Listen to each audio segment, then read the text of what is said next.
Сәлеметсіздер ме, құрметті желі қолданушылары.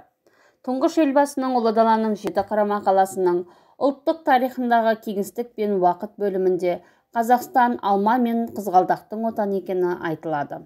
Осыған орай гүл патшасы қызғалдақ атты видеоролигімізді назарларыңызға ұсынамыз. Бүгінде жер жүзінде қызғалдақтың 3000-нан астам түрі бар болса, оның басым көпшілігі біздің дала қызғалдақтарының ұрпағы саналады.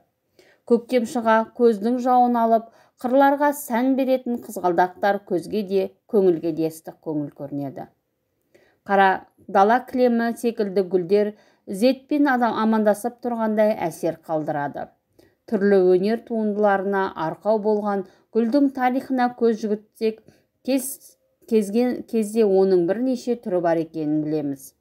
Гүл патшасы қызғалдақ біздің жерімізде Тянь-Шань тауларының етегі мен шөлейт даланың түйісер тұсында пайда болған. Қазақ топырағындағы осынау қарапайым, сондай-ақ ерекше гүлдер өз әсемдігімен көптеген халықтың жүрегін жаулап, біртіндеп бүкіл әлемге тарады. Қызғалдақтың тек әсемдік және парфюмдік қырын ғана танып қоймай, оны медициналық, экономикалық, әлеуметтік, археологиялық салалары бойынша көп зерттеуді қажет етеді. Жылына бар болғаны 15 күн ғана гүлдейтін қызғалдақтар бүкіл алқапты қызыл кілемге көмкеріп, жазиралы кең даланы одан сайын асқан сұлулық пен әсемдікке бөлейді. Және қызғалдақтар наурыз айының соңғы күндерінде ғана өсіп шығатындықтан өзіміздің төл мерекеміз наурыздың да символы іспетті. Наурыз мейрамы қарсаңында көше бойында ілінетін баннерлер, телеарналар мен газет-журналдар беттерінде қызғалдақтар фотосының жарияланып бейнелеуі де тегін емес.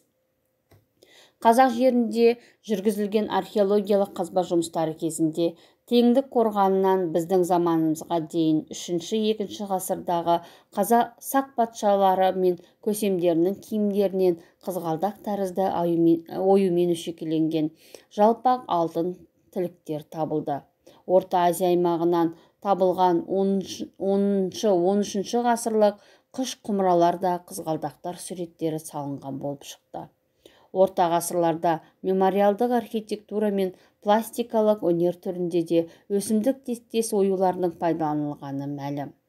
Қожа Ахмет Яссауи кесенесіндегі жұқа кірпіштерге, отырар жазирасындағы орталық қыштарға гүлден әшекейлер үшін қолданылғаны соның нақты айғағы. Құлпытастарда да қызғалдақ суреттері салынған.